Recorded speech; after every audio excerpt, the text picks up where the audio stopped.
Bismillahirrahmanirrahim. Assalamualaikum warahmatullahi wabarakatuh. Di video ini kami akan memaparkan materi tentang aspek hukum dalam studi kelayakan bisnis. Untuk memenuhi salah satu tugas mata kuliah studi kelayakan bisnis, sebelumnya perkenalkan, nama saya Anita selaku pemateri pertama dan Andita Riesa pemateri kedua, Wildayanti pemateri ketiga, dan Reski Harmayani pemateri terakhir. Baik, saya akan menjelaskan tentang pengertian aspek hukum. Aspek hukum mengkaji tentang legalitas urusan proyek yang akan dibangun dan dioperasikan. Ini berarti bahwa setiap proyek yang akan didirikan dan dibangun di wilayah tertentu haruslah memenuhi hukum dan tata peraturan yang berlaku di wilayah tersebut. Selain itu, aspek hukum juga mencakup kepatuhan terhadap perizinan, kontrak kerja, kepemilikan lahan, dan perlindungan hukum bagi semua pihak yang terlibat dalam pelaksanaan proyek. Dengan memperhatikan aspek hukum secara menyeluruh, maka resiko sengketa hukum di kemudian hari dapat diminimalkan. Baik, materi selanjutnya yaitu tujuan pengkajian aspek hukum.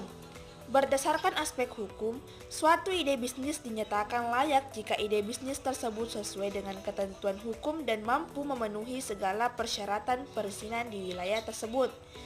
Secara spesifik, analisis aspek hukum pada studi kelayakan bisnis bertujuan untuk yang pertama, menganalisis legalitas usaha yang dijalankan.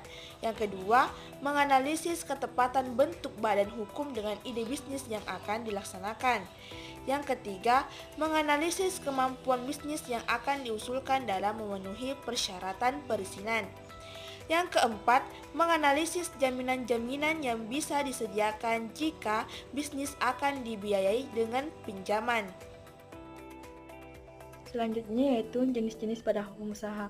Adapun jenis-jenis badan hukum usaha, yang pertama yaitu perusahaan perseroan. Perusahaan perseroan adalah salah satu bentuk usaha yang dimiliki oleh seseorang dan ia bertanggung jawab sepenuhnya terhadap semua risiko dan kegiatan perusahaan. Yang kedua yaitu firma. Firma merupakan perserikatan beberapa pengusaha swasta menjadi satu kesatuan untuk mengelola usaha bersama. Yang ketiga yaitu perserikatan komaniter atau CV. Perserikatan komaniter merupakan perserikatan beberapa pengusaha swasta menjadi satu kesatuan untuk mengelola usaha bersama, di mana sebagian anggota merupakan anggota aktif, sedangkan anggota yang lain merupakan anggota pasif. Yang keempat yaitu perseroan terbatas atau PT. Perseroan terbatas merupakan perserikatan beberapa pengusaha swasta menjadi satu kesatuan untuk mengelola usaha bersama, di mana perusahaan memberikan kesempatan kepada masyarakat luas untuk menyertakan modalnya ke perusahaan dengan cara membeli saham perusahaan. Yang kelima yaitu yayasan. Menurut Undang-Undang Nomor 16 Tahun 2001 tentang yayasan, yayasan adalah badan hukum yang terdiri atas kekayaan yang dipisahkan dan diperuntukkan untuk mencapai tujuan tertentu di bidang sosial, keagamaan, dan kemanusiaan yang tidak mempunyai anggota. Yang keenam yaitu koperasi. Menurut Pasal 1 Ayat 1 Undang-Undang Nomor 25 Tahun 1992, koperasi adalah badan usaha yang beranggotakan orang-orang atau badan hukum koperasi dengan melandaskan kegiatannya berdasarkan prinsip koperasi, sekaligus sebagai gerakan ekonomi rakyat berdasarkan asas kekeluargaan. Selanjutnya, saya atas nama Dia Reski Harmayani selaku pemateri terakhir akan menjelaskan materi mengenai langkah-langkah mendirikan badan usaha. Salah satunya yaitu langkah-langkah mendirikan perusahaan perseroan. Yang pertama, menyiapkan kartu tanda penduduk atau KTP pihak yang akan mendirikan perusahaan. Yang kedua, menentukan calon nama perusahaan. Yang ketiga, menentukan tempat kedudukan perusahaan. Yang keempat, menentukan maksud dan tujuan yang spesifik dari perusahaan perseroan tersebut. Dan yang kelima, pendaftaran ke notaris setelah semua kelengkapan tersebut terpenuhi.